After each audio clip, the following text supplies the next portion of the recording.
The Indianapolis Colts, their offseason in 60 seconds. Michael Pittman extension, 3 years, 70. DeForest Buckner gets a new deal, 2 years, 46. Zaire Franklin gets a new deal, 3 years, 30. Retain Grover Stewart on an extension. Retain Kenny Moore. Retain Tyquan Lewis, and Raekwon Davis is on this team, 2 years and $14 million. Lost Gardner Minshew and Zach Moss in free agency. In the draft, got Latu in the first round, A.D. Mitchell in the second round. Swing tackle Matt Goncalves. I don't know how to say it. I still don't know how to say it. Goncalves. Matt Goncalves in the third round. I think that's way more exotic than you need to make it. I will say I feel okay about this because I was there in August and I was asking somebody how to pronounce it that was with the team and they didn't know. So that makes me feel a little bit better about my inability to know that guy's name. Blue chip check-in for the Indianapolis Colts. How many do you have?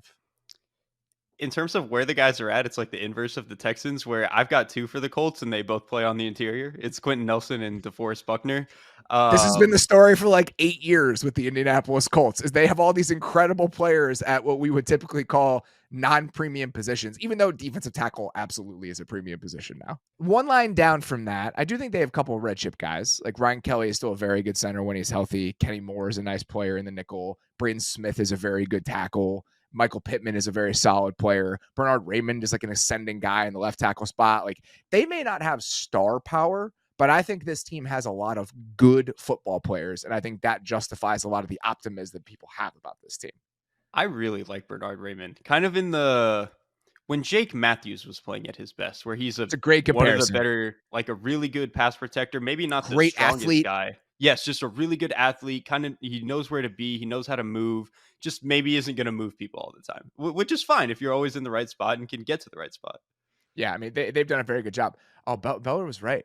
Gonsalves for Maddie drafted in the third round. So good for you, Beller. I appreciate that. Other guy I'd mentioned that I didn't. Grover Stewart is a very good player. And I think Josh Downs, when healthy, is an ascending player. So again, a lot of reasons to be excited about this team. What significant question marks does this depth chart have in your mind? Their entire secondary is made up of like 5th round picks who, that would be a cool story if they had already actively played really well. And it was like, wow, it's crazy they were able to do this. Like, the Packers offensive line, like we've talked about. That's not really the situation. These are almost all unproven guys and they didn't really do anything to fix it. So that's definitely my biggest concern here. We'll revisit that here in a second, but I do think that's absolutely the area that we should talk about. For the most part, I think the rest of the roster is actually in pretty good shape. Like there aren't that many other glaring holes that you'd be concerned about, but the secondary absolutely deserves a little bit more attention. What are you watching in the first month of the season with this Colts team? This is like Caleb Williams and the Bears, where it's just how do you want to frame this thing with Anthony Richardson? For me, it's the run game, because I think when you have an athlete like Anthony Richardson and you have a running back who Jonathan Taylor, when he's at his best, you can make a case that he's the best running back in the league. And if this offensive line is going to play the way that they played last year, there's a chance this is one of the most undefendable run games in the league. And we've seen Shane Steichen do this with an athletic quarterback in Jalen Hurts, obviously, with Philadelphia. Probably not going to be quite as good as that Philadelphia offensive line, but if they can be a top, 6-7 unit with these two athletes behind there, man. Which I think they are. Yeah, they already are. This is reasonably a top to 6-7 offensive line. And when you combine the quarterback run game, Jonathan Taylor, and the way that this team wants to live, this is an 11 personnel team that is probably going to be getting favorable boxes because of the bodies that they're putting on the field. And if you have that with a good run or good offensive line and this duo in the backfield, like, holy shit, are you cooking with gas? And they've really leaned into wanting to throw the ball down the field more. Obviously, you go out and get a guy like A.D. Mitchell, Alec Pierce, for whatever you want to say about him, not a great player, but he will stretch the field for you. Yeah. And so the fact that they've kind of committed to that, and a bunch of guys who are big, like all their receivers outside of Downs are bigger guys, this is a team that is going to want to stretch the field in the passing game and then run at you when you're scared of that. Yeah, and I think that they have the bodies and the personnel to potentially do that. Mine's similar to that. Essentially just like, what does the offense look like with Richardson in year 2, and what does that mean about the play that we get from him? I mean, we've talked about this a little bit, just Steichen's DNA and the way that he wants to play when you compare it to a lot of the other really good play callers in the league. I mean, most of those guys, for the most part, come from the Shanahan DNA or have like some of that to how they operate their offense. Like Ben Johnson doesn't come from that place, but there are a lot of, ideas that I think you could steal from those sorts of offenses and graft it onto what the Lions are doing. And then he has, a very traditional West Coast background, just with all the New Orleans stuff and Dan Campbell, et cetera. So I think that that's still like more similar to the other really good offenses in the league than what this team is doing.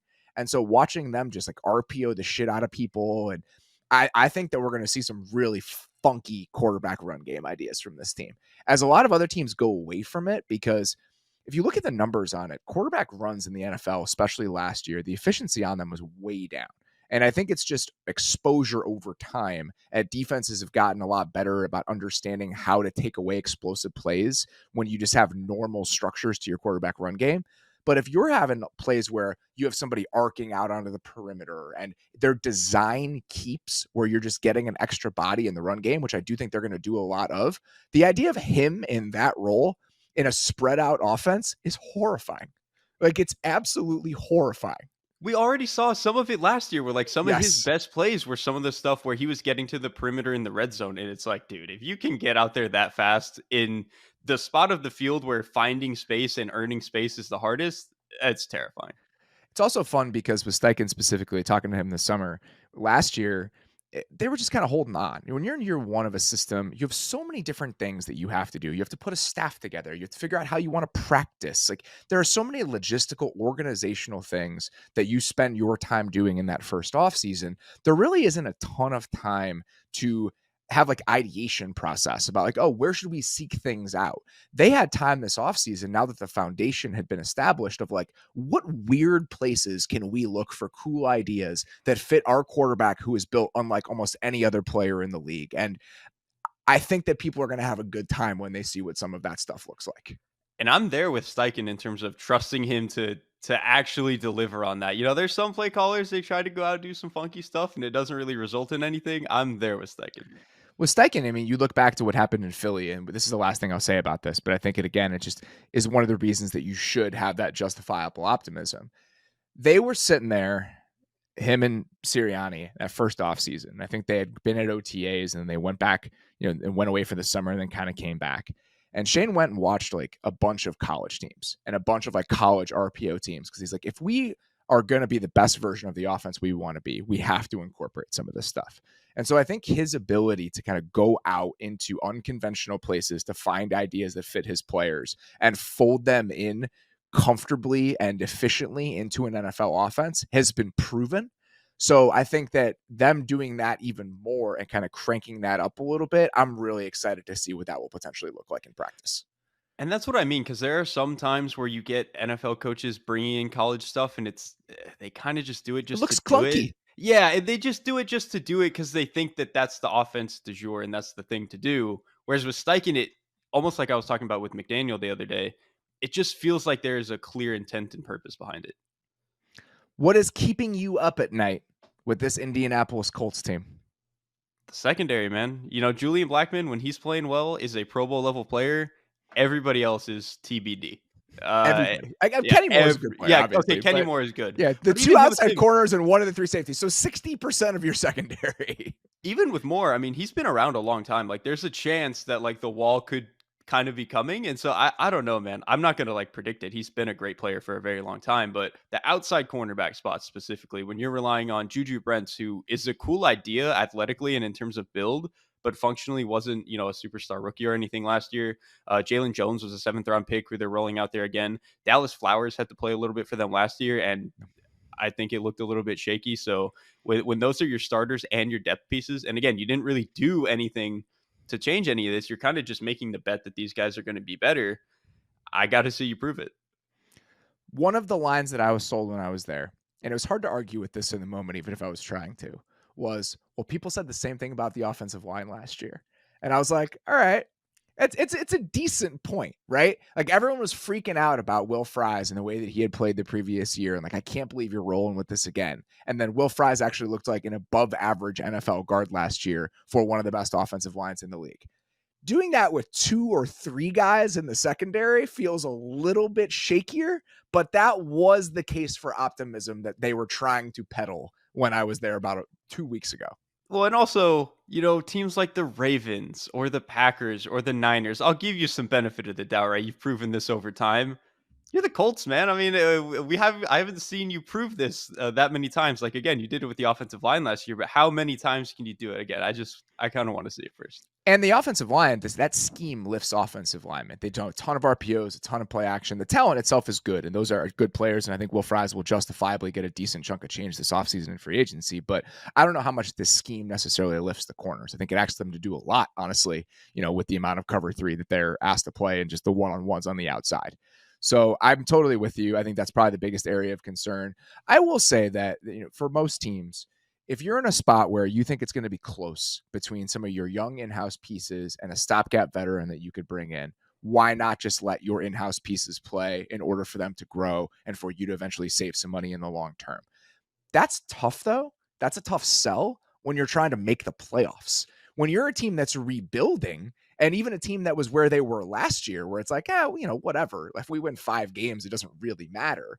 But now you've re-sign some of these guys. You've spent some money. It's year 2 of a new regime. If that doesn't go well, I think that leads to a little bit more frustration with the fan base. Yeah, that's kind of the thing. I would like to see them aspire to a little bit more. That's all. The other one I'm going to throw out here, and I think it has to be said, I'm at least slightly worried that this Anthony Richardson thing does not work. Are you worried based on what he's shown, or just on the idea that him being a project player, that this might not come together in 2 years? I think it's a little bit of both, right? Like when you're projecting him moving forward and you're trying to build the optimistic case, we've seen these guys get better, and we've seen guys get better through a very similar regimen to the one that he has followed, right? Like Josh Allen goes and works with those guys in California. I can't remember what his first name is, but Hess, and that biomechanical quarterback stuff that they're doing with the mechanics. And he gets so much better accuracy wise because of the stuff that he's drilling down on. Anthony Richardson works with Tom Gorley and Will Hewitt down there, and a lot of those guys that have done that. Brock Purdy, Caleb Williams works with him. I mean, he's doing the things and checking the boxes you theoretically have to kind of close the gap a little bit with some of those accuracy issues because he has the physical talent. So he's doing everything you want. And I think that a lot of elements of his game, whether it's the pocket feel, how explosive his arm is, he was what I expected him to be for the most part. But eventually you are going to need to get there with placing the ball where you want to place it. And if he doesn't, then you're left with this offense that can be exciting but frustrating. I think that's totally on the nose. I just kind of wanted to gauge exactly like where this was coming from. That's all. Because you know me, I'm a big Anthony Richardson guy, so I was just kind of getting some feels out there. And we were talking about this, I think, with I can't remember which quarterback it was, but it was one of the young quarterbacks where it's whatever you want it to be. And that's what to Drake May. Yes. They're the same quarterback in a lot of ways, by the way. So it's the same thing. And that game that Anthony Richardson had against the Bengals, where he played a lot, that preseason game, it's whatever you want it to be. If you want to attach yourself to like that one bender that he absolutely rips on the money, and you think how many guys can make that throw, that's fine. You can absolutely attach yourself to that. And I get it. And if you want to spin it optimistically, I get landing in that place. I also see him airmailing some stuff, and also it's not even just airmailing. So there are times where the ball placement is good and there's just too much juice on it. Like the way that he throws the ball and the lack of touch on some of those throws, that does become a problem. Like even if the placement is good, if you're throwing heaters that guys can't catch, eventually some of that is on you and the way that you play the position. There's a little bit to that. And I do think at a certain point, you just kind of have to live with that with some guys. With Stafford, you kind of have to live with it. With Cam, you had to live with it. It's just a matter of, can they be so great at other things that you just don't care that he does that twice a game? And I think that that's probably fine. Herbert's like that too, right? Like Herbert will just have some like sprays and some things. Just like when you have that level of physical talent, sometimes you have to live with it. Actually, I had a really interesting conversation with Richardson and his quarterback trainer about some of the stuff that they were working on this year, and some of those like Stafford second level throws outside the numbers, and like how you actually work on the touch necessary to be good at those throws. So that's what I mean, where like he's trying to do this stuff. This is not he's not putting in the work. He's just really physically talented. He's doing everything he can to get there. And I actually am fairly optimistic that it can happen. But I think it would be silly to not acknowledge the other side of this where it actually doesn't come together. It's on the table. The last thing I'll say, how like, what rank of quarterback would he have to be where you're actually worried? Like, if he gets to, like, 16, are you actually worried this year? Or is it like No, if he's, this like, year, quarterback 22? That's what I'm yeah, saying. Like, what is I the think it's bar? like bottom. I think it's like outside the top 20, where Okay. this is an offense that is below, like decidedly below average in their efficiency throwing the ball. Okay. I think I that's would be totally fair. concerned there, but again, I don't think it's all results. I think Yeah. it's what does it look like? You know, how often is he putting the ball where he wants to? I think that if the arrow is like decidedly pointing up and we see real progress from him, even if it's not complete, considering this is pretty much his rookie year, I'm not going to be freaking out. But again, I think that there are going to be levels to this. Like there's a chance where he just goes absolutely nuclear and this thing is good from moment one of the season. There's a chance that it's very frustrating and he's an above average quarterback and we think, okay, in year 3 this thing is going to take off. There's a chance that it's more frustrating than that and it's somewhere where this is like the 18th best passing offense in the league, and even there, if you have some moments, I think you can probably talk yourself into it. And then there's the case where it's like he's Justin Fields, and I think that he's different than Justin Fields in a lot of ways. Like I think that's a bad comparison, but I'm talking about like you look The at the feeling EPA of per it. drop back numbers and even the feeling by the end of the season, and you're like, yeah, it doesn't really matter that he's a good athlete. We're the 27th best passing offense in the league. Okay. Yeah, that all makes sense to me. What are you excited about watching with this Indianapolis Colts team? It feels like we just hit most of it. Yeah, we just spent 10 minutes on him. It's Anthony Richardson, man. And there's just, even outside of how obviously gifted he is as an athlete and as a thrower, it's not just that to me. It's also that he has, and I kind of said this with Drake May, his pocket presence and his feel is actually really, really good. Like he's a This guy is who why is, I want to say right before you move on. This is why he is very different than Justin Fields. It is not a yes. one-to-one comparison. I'm talking about the end results at the end of this. I just want to say that before you move on, because people are going to be like, Yeah, Justin Fields was like it to a degree brave in the pocket because he kind of just didn't know what he was looking at and would just hold the ball anyway. Anthony Richardson will actually slide around and move around and knows what yes. he's doing with his eyes. And that's really the point I want to make with Richardson.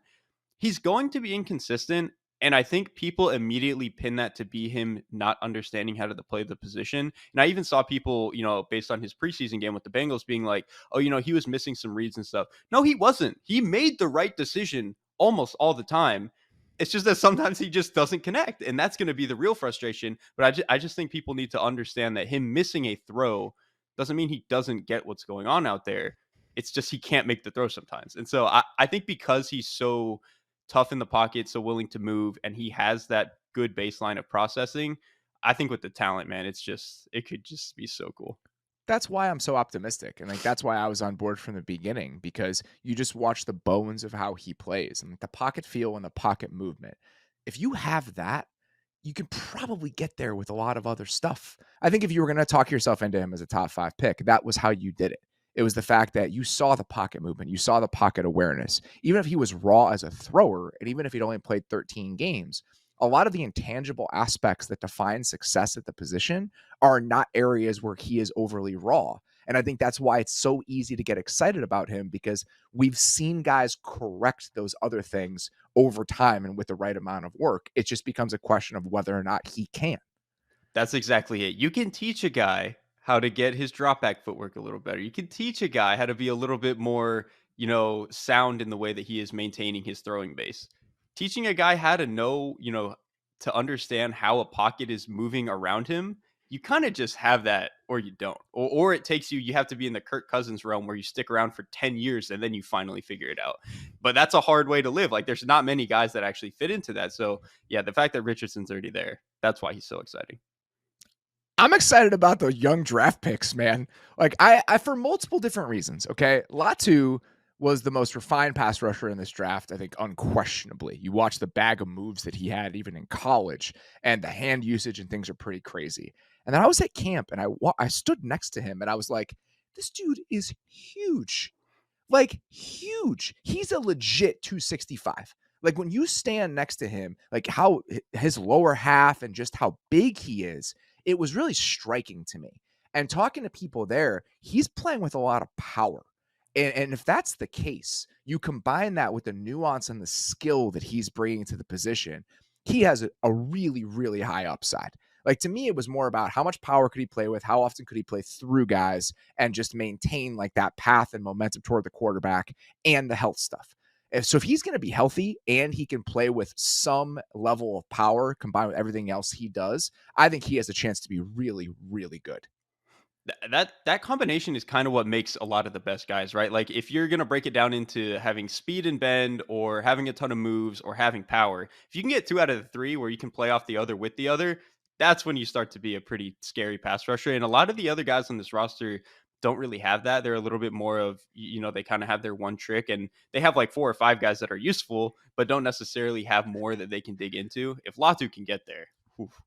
This is exactly it. And this is why this draft is so important, because we talked about it at the beginning. They only have like 2 blue chip guys, and those blue chip guys are a guard and a defensive tackle. And even a lot of the other pieces you like, Kenny Moore is a good player. He's a nickel. Michael Pittman is a solid player, but in a really good NFL offense, he's a number 2. Like we know this. And even the other guys they have along the defensive line, like Dio is a decent contributor. Kwity Paye is a good run defender and like a nice role piece. They need ones in the edge room and the receiver room. And I do think that this draft and these 2 guys give them a path to that. Latu we just talked about, and Mitchell, I think they wanted to go up and get a receiver in this draft. I think that there was an urgency to get a real guy from this draft. It didn't come together, and so they got to a place where they drafted Mitchell because there were people in the building that thought he was the best guy on the backside against press coverage that they could drop into that X role. And because they kind of stumbled into him. And I think the takeaway so far is that we had no idea. Like, we're going to get credit for drafting this guy if he's good. We didn't know how good he was. That's how good he's been in camp. And the fact that he's been able to play a little inside and a little bit outside, like, I just think that he has a super, super high ceiling. There were justifiable questions about his production, a lot of other things in college, but that guy in the second round with his skill set, it's a bet I think you make every single time, and it does seem like the early returns or that bet might pay off. And I did have my questions about AD Mitchell as a prospect, but he's actually a pretty good fit for what Richardson is going to be good at, which is 1, throwing down the field. And then 2, one of the other things that even if I had some other questions about AD Mitchell, he was one of those guys that was really, really good at finding the ball outside of his frame. Like not even necessarily like up in the air, 50-50 contested catch, but just balls behind him or it's at his knees or it's just in a weird angle. He just has the length and the flexibility to go find those throws. If Anthony Richardson is going to spray a little bit and not be the most accurate guy consistently, that's a really good player to go have and bet on. Yeah, and his skill set is just different than a guy like Michael Pittman. Like Michael Pittman is a fine contributor to an offense, and I don't even mind the Michael Pittman contract, but he is a number 2. And so if you have Downs, who's got a little bit of downfield juice, you have Mitchell, who has that wiggle, you have Pittman, who kind of be like your underneath slasher in a way, and then you have Pierce, who I think obviously fits much better with Anthony Richardson than he did with Gardner Minshew. Like if Pierce is going to be a player, this is the quarterback he's going to be a player with. In the best case scenario, if Mitchell can be the number 1 in that entire hierarchy, that comes together in a way that I think is actually very exciting. Yeah, now you've got all the guys to fit into whatever roles that you need. And if you can go 4 or 5 into the depth chart with those guys, with a guy like Shane Steichen calling plays, pretty good spot. Most important supporting character in your mind for this year's Colts team is? We just spent a lot of time talking about AD Mitchell, so I don't even really have to dig any further into that, but I think he's one of them. If he hits, this is huge for this offense.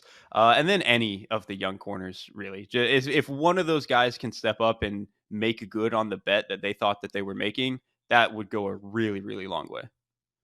Yeah, I think that's huge. I mean, if they can just get solid play from those pieces, I think the front has a chance to be pretty good. My guys are everyone else on the front that's not like a defined star, right? So Kwity Paye, Dio, the 4th round pick from Northwestern last year, whose name I'm not going to try to say. Like if they have those guys, if that group comes together with Buckner, with Latu, with Grover Stewart, and now you have a front that can be a game-changing unit, a unit that is consistently dictating how the game goes. That alleviates some of those concerns on the back end.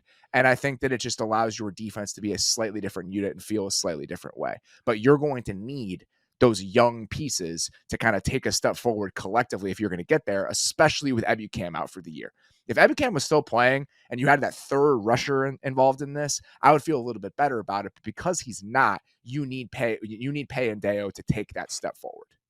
That's absolutely spot on because Ebukam was really good last year, actually. He's a Like really good player. in that, like, he's better than probably people realize. He was definitely in that tier, and so it almost seems like with bringing in Latu, they're not one for one players or anything, but you're getting an equivalent player in Latu, and you're losing one in Ebukam because he's going to be out. So, like you said, these other guys who aren't Latu really, really need to step up if the pass rush is going to be any better.